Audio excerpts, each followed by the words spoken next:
Guys, the Cleveland Cavaliers currently sit in the 4 seed with 6 games to go. The Knicks have 5 or 7 because I know it's one different. I'm not sure. I don't know. Not sure. The Knicks either have 5 or 7 games left. I'm assuming it's probably 5 at this point. They're 6.5 behind Detroit. The Cavs are 8 behind Detroit. Right. So the Cavs are a game and a half back of the Knicks, but only 1 in the loss column. So the Knicks are the 3 seed. The Cavs are the 4 seed. Now, obviously, most people think the Celtics are the favorite in the East. Now that Jason Tatum is back, they're the 2 seed. Give Detroit a ton of credit.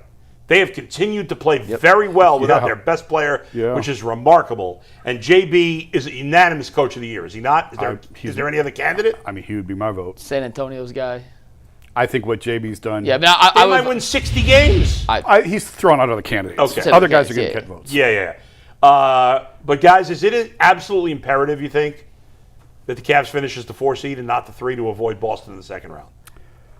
I think this team has been to the playoffs enough times that they should be beyond doing crap like that. Is that crap to want to avoid? Well, play who you play. Okay, sure, but isn't it smart to want to avoid Boston? You have to play them eventually. Right, but wouldn't you rather play them? Now, the complication with this conversation is the second round stigma on this team. Yeah. Can't make it out of the second round. Can't make it out of the second round. Can't make it out of the second round. It's not just that, Jason. With Jason Tatum coming back from injury, in the first round, they're probably not going to be pushed, Boston, right? They'll probably have an easy series, would you say? You would think. They should win. Okay. But, yeah. Then I would much forget the round even. I'd much rather play them after, in theory, they had a great battle with the Knicks in a long series than just coming off a nothing series in the first round. But you have to what complicates it for this team, the second round stigma that I talked about, and the fact that Donovan is up for a contract extension.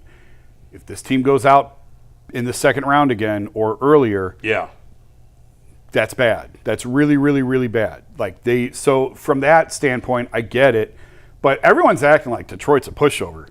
I'm with you. They are not a pushover. Is Cade Cunningham going to be back for the playoffs? Yeah, he might be back for the. I would think he'll be back by the second round. Yeah. Okay. He might come back in the regular season. The Cavs, for what it's worth, I know the regular season I might not be more worth anything. They've played better against Detroit. Nobody's saying Detroit's a pushover. But they've got plenty. People who think Detroit's a pushover. People think Detroit's an automatic win. That's stupid. Anybody that thinks that's an idiot.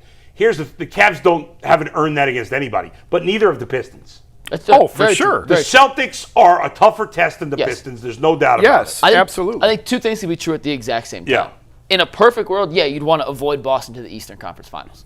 No one is arguing that it's an easier path for the Cavs to reach the Eastern Conference Finals and eventually the NBA Finals, to be in that 4 seed, play Detroit in the second round, and then get the winner of Boston, New York in the third round. I don't think anyone will disagree with that. However, if the two options are figure out how to manipulate yourself to the 4 seed to intentionally play Detroit in the first round and not play your best second round, and not play your best brand of basketball until you face whoever you face in the first round and Detroit in the second round, versus figuring out the best way to get this core 4 to mesh together before the end of the regular season and potentially moving to that 3 seed, I think it's more important that they end up playing their best brand of basketball and figuring out how to mesh together. How many minutes do you think James Harden, Donovan Mitchell, Evan Mobley, and Jared Allen have played together? None. More than none. 22. It's less than 50. Okay. They traded for James Harden in February. I hear you. They haven't played 50 minutes together as a tandem. That group. How many are they going to play that it makes that much? They've all been hurt. It's not because Kid isn't playing together. But if they end up with 100 minutes as opposed to 75, is that really going to matter? I'd rather them double the experience and figuring out how to play their best brand of basketball. Like last year to Indiana. Indiana was red hot going into the playoffs. Indiana didn't give a rat's you-know-what if they played the Cavs in the second round, or if they played Boston, or if they played New York. Is every team red hot going into the playoffs? No, but you'd rather not be limping into the playoffs. I don't think they're going to be. I don't think they're not going to try to lose games on purpose. It's hard. No, it's hard for me to gauge with this team because the old would limp into the playoffs, but then they was like, all right, well, let's play. And I don't know that this team is at that caliber, so it's really because I'm kind of with Mike. Like, you want to be playing, you want to be rolling when you get to now's the time to hit the gas and it's time to go. But another point in all this is Detroit's hearing all of this, and I was having a conversation with somebody yesterday in the NBA about is their tanking going on? Are they tanking for 4 now? And I just keep thinking number one, JB was here. You think he's not motivated for this? Number two, the level of disrespect showed toward the Pistons all year long. Exponential. That's true. All year long. They lose their best player. They keep rolling. They've won 55. Which is, by they're the way, going to win 60 games this year. It's good for and nobody Detroit. takes them seriously. It's good for Detroit down the stretch that these other guys like Jenkins and Tobias Harris and those have had to pick up the offensive load without Cade. Now makes them more dangerous in the playoffs. Now, yeah, if it's a Cavs-Pistons series in the second round, I'm probably taking the Cavs. So I'm just as guilty. Okay. I'm just as guilty on this. But if you're Detroit and you're hearing all this, and I'm telling you right now, I would take the Cavs. It's going to be a physical series. a war. It's not like this is not some 4-0, 4-1. But these are two different arguments. You can make all these Detroit arguments you want.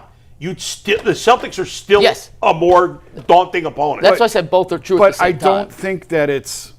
You don't think it's a big enough difference that it's worth going above and beyond to try to lose? Yes. I'm saying, I'm not saying the Cavs should lose games on purpose, or I'd rather them end up as the 4 seed. That's all I'm saying. The great unknown with this Cavs team is we genuinely don't know what they are.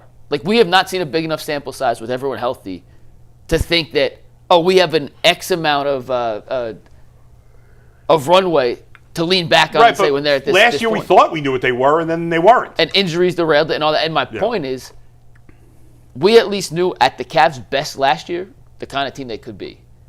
This group with Harden has played its best basketball when one of the bigs has been hurt. Doesn't mean they can't still play great when they're both together, but they've proven nothing with everyone healthy yet. Are you going to prove something in the last 5 games? But I don't think you so. could learn how to play 6 together. games. They need reps. Playing the two bigs together with Harden, those are reps that you can't replicate in practice. Right. You need actual game reps to figure out the spacing with the two bigs. Who's the toughest opponent they could play in the first round? Because 6 through 10 is... Atlanta's won 5 through 10 is could be any team, any order. Atlanta's won 17 of their last 19. Have they really? Philadelphia has Maxey and Embiid and George. Yeah. Edgecombe, they're dangerous. Charlotte in the second half of the season has been as good as anyone. I don't think it's going to be a cakewalk in the 4-5 Are those teams either. 5, 6, 7 right now? Atlanta's 5. I think Philadelphia is 6, the Raptors are 7, and Charlotte is 8. Okay. And then Orlando they're still in play. I think Philly and Atlanta would both be. I mean, I would pick the Cavs to win, but Is it best of 5 or 7? I forgot. 7. Oh, it is 7. Yeah. I think Philly's still Philly. I've never taken Philly seriously to win a championship with Embiid and with Harden, but I mean, as a first round opponent, it's not ideal. They're not going to get a cakewalk in the first round. No. It's not like last year. But you're the 4 seed. You're not supposed to. No. It's not like you're playing a play-in team. Right. You're playing. Right. No, you're playing a good team. Yeah. And Atlanta has the long, lanky wings that have given the Cavs issues in the past. They don't have DeAndre Hunter anymore, who was their biggest, longest, lankiest wing to try and counteract some of what. What's he doing, by the way? He played 3 games in Sacramento. They shut him down. Done.